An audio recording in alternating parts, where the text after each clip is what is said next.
Pessoal, hoje eu vou apresentar uma palestra que eu fiz na escola da minha neta, a Concept. Ela tem 7 anos, então foi uma turminha de 7 anos, 30 alunos que viram a palestra e foi muito divertido, porque eles gritavam, falavam, porque eu ia fazendo as perguntas. Eu falei justamente sobre a evolução da tecnologia da informação. Essas crianças já estão hoje aprendendo isso no primeiro ano da escola.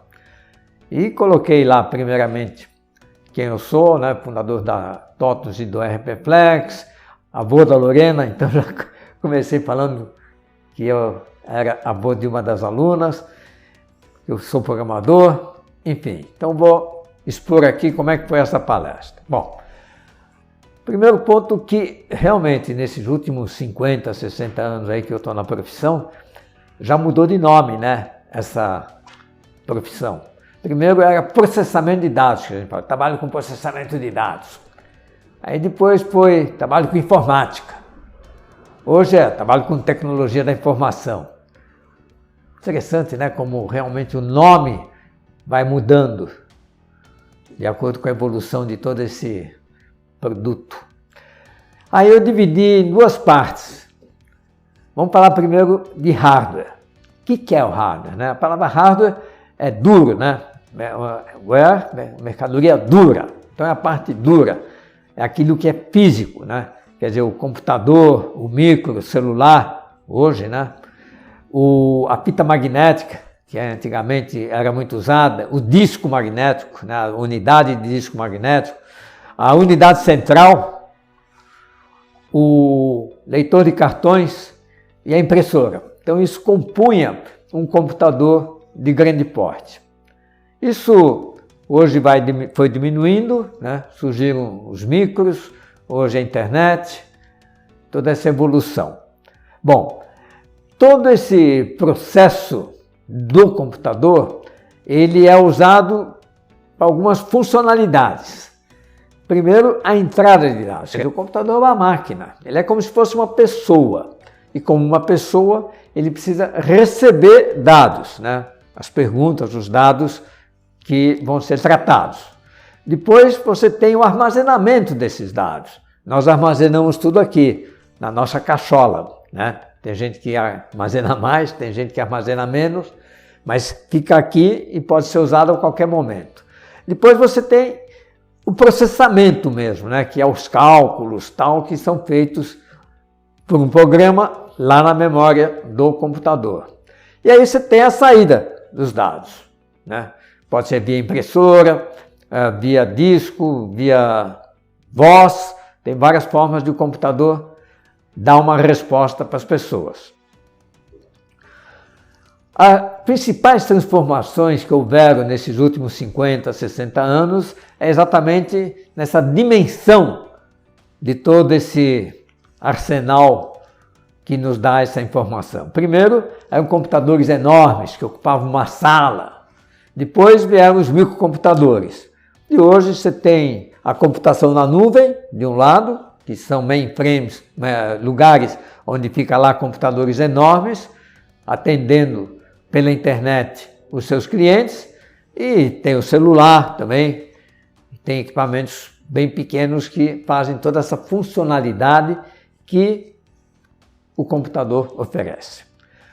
Aí então nós temos, primeiro vamos falar da entrada de dados. Como é que o computador lê uma informação? Começou com um cartão perfurado. Então vocês têm no slide um cartão que realmente era perfurado. Depois vieram as fitas perfuradas também. Depois veio código de barras, veio uma série de formas de identificar o que você está querendo informar para o computador. Foi evoluindo. Hoje você tem nos micros os teclados que já mandam a informação diretamente para a memória do computador, o celular, o RFID, que é um código que informa o código do produto, por exemplo, e agora até a fala, né? Através desses artefatos do Google, da Apple, que você pode falar e o computador entende aquela informação que você está querendo dar. Então, nessa etapa de entrada de dados, é necessário converter aquela informação que você está mandando para ele numa informação que o computador consegue armazenar.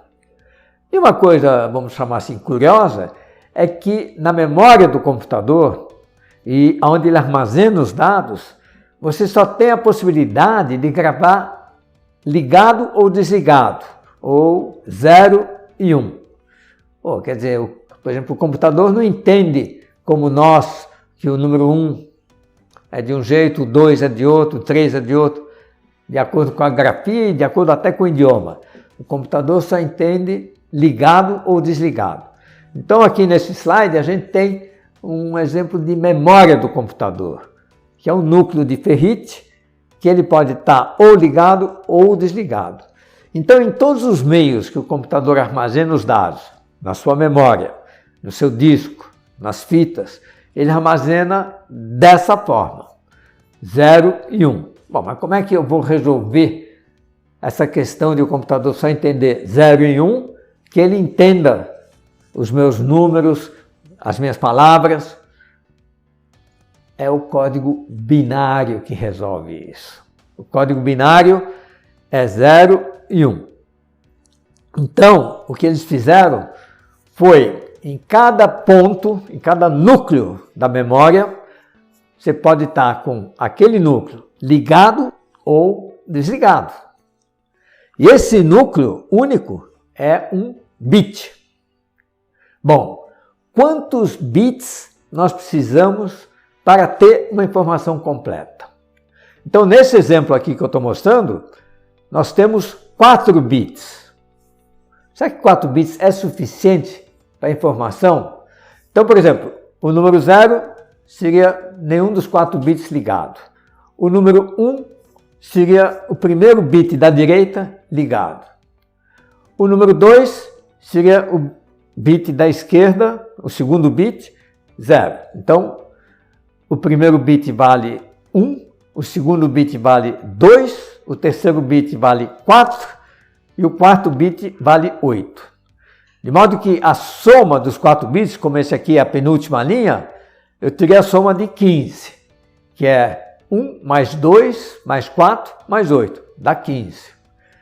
Então, num byte, então esse conjunto de 4 bits forma um byte. Num byte de 4 bits, eu consigo armazenar 15 alternativas, né? Do número 0 ao número 15. É insuficiente, porque eu tenho as letras, eu tenho os caracteres especiais. Então, eu preciso aumentar o número de bits para que eu tenha mais capacidade de informação. Então, aqui à direita, eu tenho um byte de 8 bits, que é utilizado hoje na memória do computador, no armazenamento dos dados nos discos e nas fitas, e em todos os meios magnéticos. Quer dizer, esse liga-desliga de um bit é, na verdade, um efeito magnético. Ele é desligado ou ligado, tá? Com 0 ou com 1. E aí a gente vê aqui à direita exatamente a configuração de cada letra. E isso foi criado dessa forma, mesmo porque cada alfabeto tem letras diferentes, dependendo então do idioma, isso pode até mudar. Mas aqui a gente tem que em 8 bits eu consigo folgadamente armazenar todas as letras do alfabeto. Aí depois ainda tem caracteres especiais. E aí depois entra num rol aí de outras variações da combinação desses 8 bits dentro de um byte que vão dar determinada informação. Então é dessa forma que o computador ele recebe a informação. Por exemplo, quando ele recebe de um cartão, o cartão também é perfurado, que significa que aquela posição está ligada, está magnetizada, está positiva. Ou, se não tiver perfurado, não tem, significa 0. Então, com isso a gente conseguiu ver como o computador armazena e como é que ele recebe essa informação. No disco magnético, que é hoje ainda o maior meio de armazenamento das informações, nesses data centers que você tem aí espalhados pelo mundo, que inclusive são prédios enormes, que normalmente nem tem nada escrito na frente para dizer que aquilo é um data center, lá tem metros, 200, são salões enormes, com armários que têm os discos. Então tem uma capacidade imensa de discos lá, armazenando todas as informações que aquele data center vai recebendo. E o disco tem essa configuração que nós estamos vendo aqui, quer dizer, as trilhas, cada trilha individual, é um círculo, onde vai sendo magnetizado ou desmagnetizado cada um dos pontinhos que estão ali, como a gente vê nesse quadro aqui à direita. Cada um desses quadradinhos é uma posição que vai ser ou magnetizada ou não magnetizada, ligado ou não ligado. E normalmente o disco é composto de vários pratos. Então aqui embaixo a gente vê que um disco tem normalmente 5, 6 pratos, para aumentar a capacidade de armazenamento, e a cabeça de leitura do disco, ela tem várias cabeças, uma para cada face do disco, de modo que o acesso fica bastante rápido, porque conforme o disco fica girando, a cabeça vai lendo todas as informações de lá. Aí tem acesso direto à informação, através de código, tem uma série de recursos para tornar esse processo bastante rápido. Então, nesse slide, a gente tem uma foto de um disco magnético. Então a gente pode ver que são vários pratos que compõem o disco. O disco fica girando e na foto à direita a gente tem o braço, cada face tem um braço acessando, para ficar bem rápido, e a foto do braço lá lendo a informação. Então o acesso é bem rápido, porque é um disco, e hoje esses discos estão exatamente situados nos data centers. Então as empresas hoje não precisam ter o armazenamento dos dados nos computadores no seu estabelecimento. É isso que a gente chama então de computação na nuvem. Por quê? Porque exatamente é como se estivesse fora da empresa. Onde? Na nuvem, eu não sei onde está. No mundo hoje tem dezenas, centenas de data centers enormes, com um volume tremendo de discos, de computadores, armazenando as informações e tratando essas informações, quer dizer, recebendo a informação dos vários computadores do mundo e dando a resposta a partir daquelas informações armazenadas.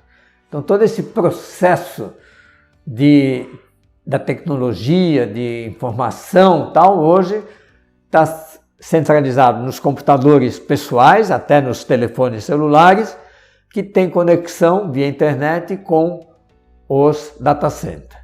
E isso dá uma certa segurança, porque lá está, pelo menos fisicamente, mais protegido, também contra ataque de hacker, dificilmente você tem um ataque num data center.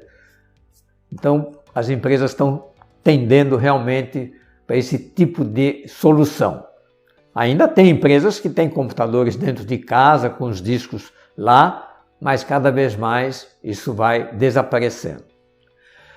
A saída dos dados. Então o computador tem lá armazenado um monte de informação, recebe dados de entrada para atualizar essas informações, e o usuário, o que ele quer saber? Ele quer saber a informação, ele quer saber quanto é que ele tem no banco, quanto é que ele está faturando, quanto é que ele está devendo.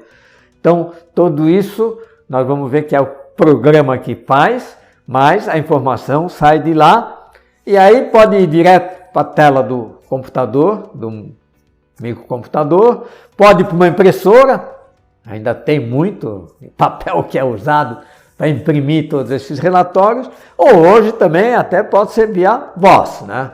Tem lá o Alexa, o Siri, o Cortana, o Bixby, o Alice, que são justamente dispositivos que transmitem a informação em voz. E aí a pessoa ouve e tem aí a resposta. Então vocês veem que esse processo todo de entrada de dados, de processamento e de saída de dados, a cada dia está se modernizando, tornando a coisa cada vez mais perfeita, e quando vier depois a robótica e esses mecanismos mais modernos ainda, já tem, vai realmente fazer com que você tenha uma pessoa, quer dizer, um computador agindo quase como se fosse realmente um ser humano. Aqui tem um resumo nessas 4 fotos que tem inclusive no meu livro Dicas de Como Chegar Lá. Nós temos uma perfuradora de cartões, é uma foto antiga, da década de 70, em que a menina perfura os cartões, o operador pega esses cartões, põe na leitora de cartões, lê esses dados, os dados vão armazenados no disco magnético e é feito todo o tratamento e a partir daí os dados são impressos. Então essa é uma forma bem convencional de todo o processo que é feito pelo computador. Entrada de dados, armazenamento, processamento e saída de dados. Então essa é a parte do hardware. É isso aí o hardware. Custa caro, embora caiu bem o preço, né? Se a gente for comparar quanto custa hoje um celular. E a outra parte é exatamente o software, né? A palavra soft é macia, né? Delicada, ou é mercadoria. Então, é no fundo a programação. Quer dizer, o software é composto por programas de computador. Já tem hoje linguagens apropriadas para crianças, para fazer assim um trabalho, não vou dizer de brincadeira, mas para já começar a aprender como é que funciona um programa de computador. Tem lá o Minecraft, o Roblox, o Scratch. Tem hoje também as linguagens no-code e low-code, em que é bem mais simples programar, você não precisa ter aquele monte de comandos específicos e tal. Se bem que para fazer uma coisa mais complexa aí não tem jeito. Aí tem que ser feito realmente com essas linguagens mais sofisticadas. Eu falo brincando que a humanidade se divide em 2 raças. Os programadores e o resto. E realmente eu, nessa palestra, acho que dos 30 alunos que tinham na sala de aula, pelo menos uns 10 vão ser programadores, porque eles se entusiasmaram tanto com toda essa maravilha que é a tecnologia da informação, que eu acho que eles vão se tornar programadores. Aqui eu tenho um desenho de um fluxo. É um fluxo que não é nem assim um fluxo tradicional de um programa de computador. Na verdade, é a sequência de atitudes que você toma quando você se levanta. Então, por exemplo, aqui começa armar o despertador, depois desligar o despertador, bocejar. Aí veja que a gente repete 3 vezes o ato de bocejar e sacudir a esposa. Então você pode às vezes ter uma ação que você tem que repetir ela mais que uma vez. Sair da cama, aí tem uma decisão. E aí tem um losango que representa o comando if. Então o comando if é o mais importante de um programa. É ele que decide se vai fazer ou não vai fazer o negócio. Então aqui, está escuro? Se tiver escuro, acende a luz. Se não tiver escuro, vai em frente. Se tiver frio, volta para a cama. Se não, vai em frente, vai para o banheiro, toma café.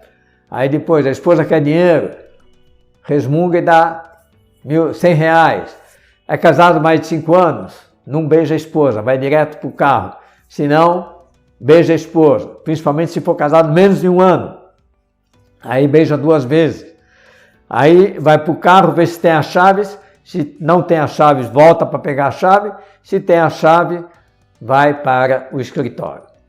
Então, esse fluxo, que é o fluxo de uma atividade que você faz de manhã, representa bem como é que funciona um programa, né? Quer dizer, tem as informações de entrada, né, que é o despertador, enfim. Tem o if, se está escuro, se não está, se é casado há mais de 5 anos, não é? E tem as atitudes que são a saída, né? Vai para o carro, liga a chave, enfim, tem toda uma lógica de programação. E é esse que é o ponto delicado, essa lógica. Tem programas que têm 2, 3 mil ifs dentro dele. Tão complexa é a solução para aquele problema que está sendo programado. E essa é a função do programador, fazer essas instruções funcionarem de acordo com o que a gente quer. Aqui um slide mostrando, então, basicamente, isso também ainda voltando aos velhos tempos, em que a gente codificava o programa numa folha, depois perfurava os cartões, e essa massa de cartões era o programa que tinha que ser lido antes de executar um serviço para carregar o programa na memória e, a partir daí, mandar os dados, normalmente também via cartão. Os dados eram tratados e impressos ou armazenados em disco, em fita, enfim, fazendo todo esse processo. A frase que eu gosto de falar, um programa de computador é capaz de automatizar o processo de administração de uma empresa. E é isso que o RP faz.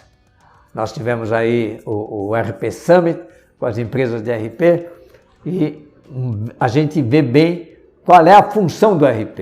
É fazer todo o controle financeiro de vendas, compras, contabilidade, impostos, tudo que uma empresa precisa, necessita, é feito por sistemas de processamento de dados, de computador, de tecnologia da informação, por programas. É o programa que faz todo esse processo de automação que a gente vê.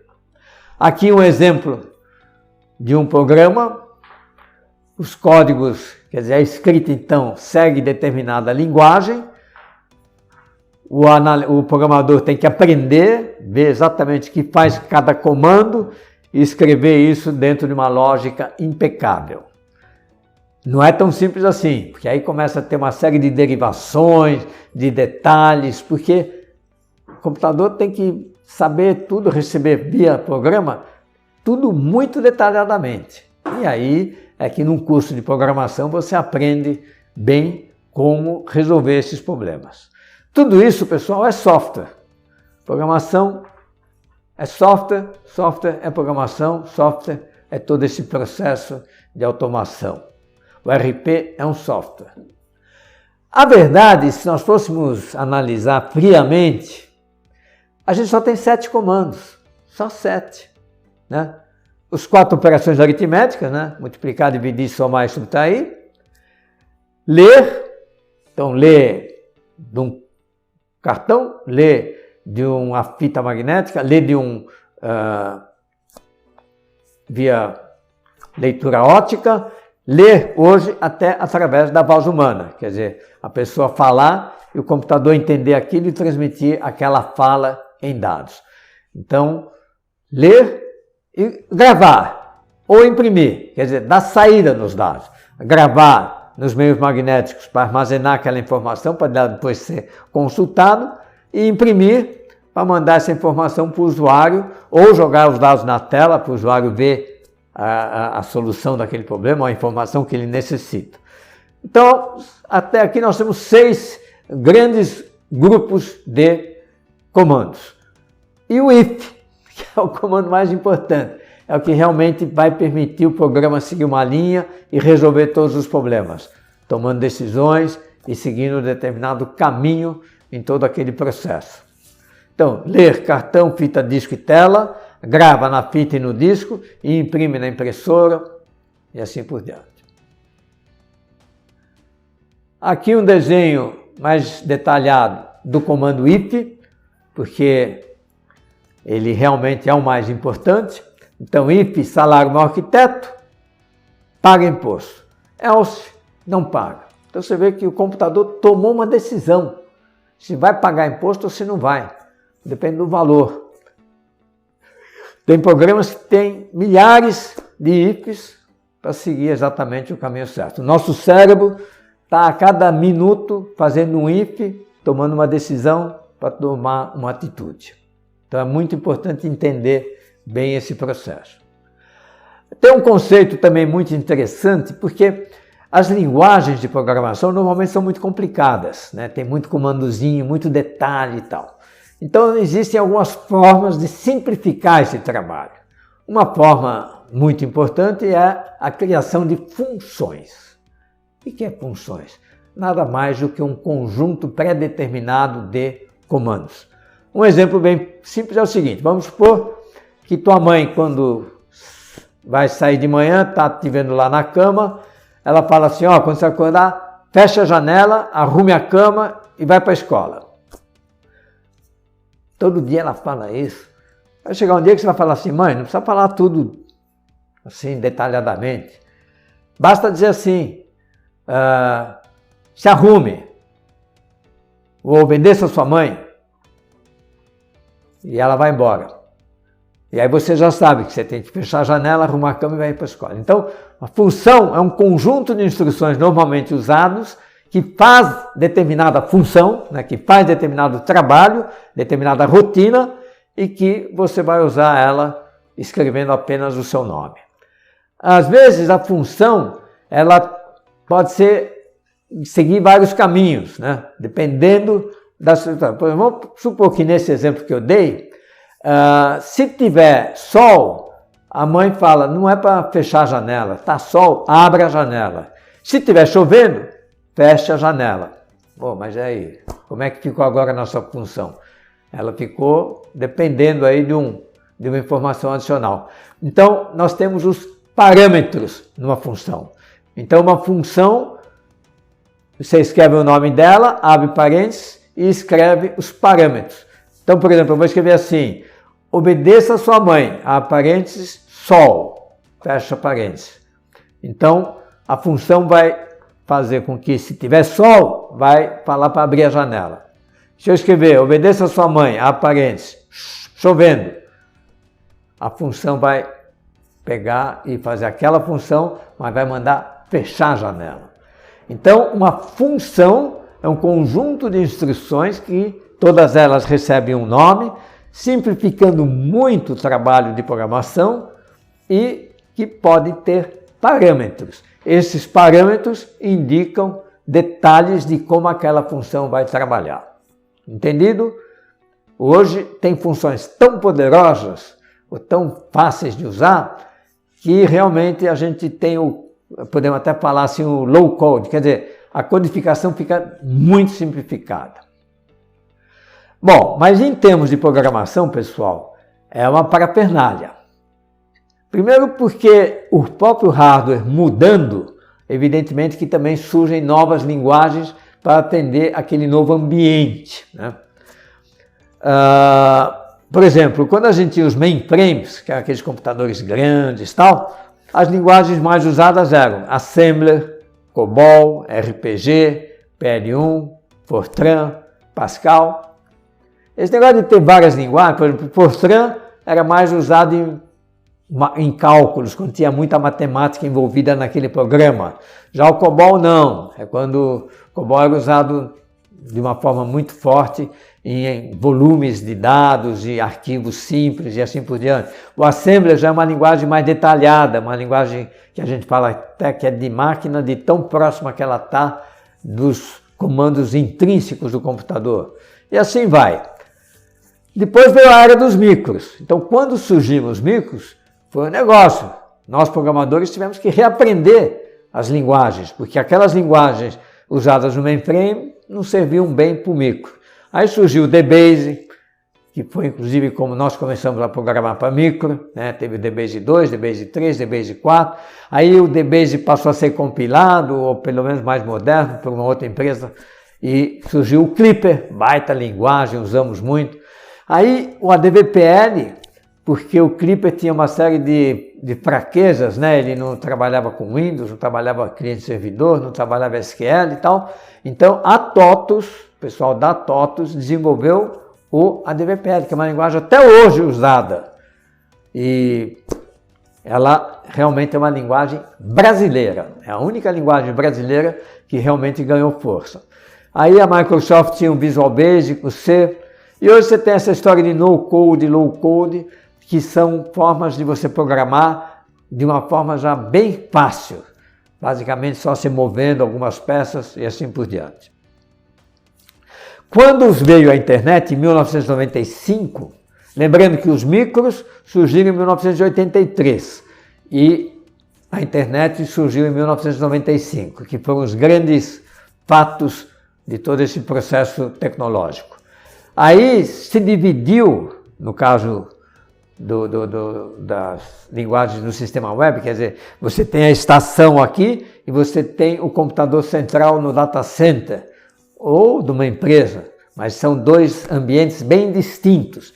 Então, no server, quer dizer, no back-end, lá no computador, se programa em PHP, Java, Python, C, C Sharp, e na estação se usa principalmente JavaScript, o jQuery também, que é uma simplificação do JavaScript, o HTML5, que é para fazer o desenho na tela, bonitinho, colorido, o Flex, que também facilitava todo esse trabalho, mas foi descontinuado.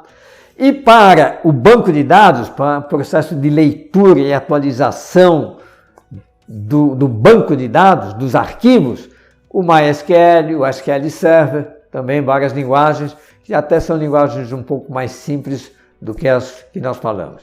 Então, cada linguagem tem a sua sintaxe, é mais ou menos que nem o idioma, né? Tem português, alemão, francês, inglês. Eles vão inventando aí, cada um vai inventando uma linguagem melhor que a outra, tal. Tem sintaxe própria para suas instruções, para seus comandos. Assim como também a gente tem as funções, componentes, classes, métodos, que são processos semelhantes a isso que eu falei nas funções, que simplificam todo esse processo. Então, pessoal, essa é a ideia básica de todo esse processo hoje da tecnologia da informação. Um detalhe ainda sobre banco de dados, você tem essa linguagem SQL, que é uma linguagem muito simples. A gente fala que ela tem integridade referencial.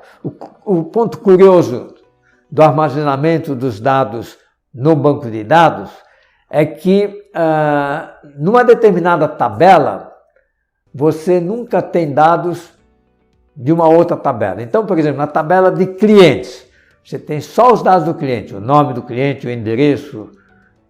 E quando você fala o vendedor, você não dá o nome do vendedor, porque você vai ter também uma tabela de vendedores. Então, no cadastro de cliente, você tem o ID, quer dizer, o número, o endereço daquele vendedor, daquele cliente, na tabela vendedor. Da mesma forma, o cadastro de produto está numa tabela à parte. Então, quando você vai emitir a nota, os dados do cliente você vai ler da tabela de cliente. O dado do produto você vai ler da tabela de produtos. Você não tem nenhuma redundância.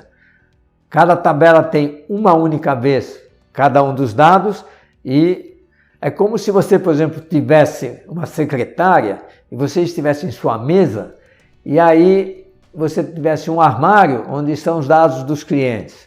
No outro armário você tivesse os dados do produto. No outro armário, os dados do vendedor. Aí você chega para a tua secretária e fala assim, eu preciso saber como é que foi faturado aquele cliente.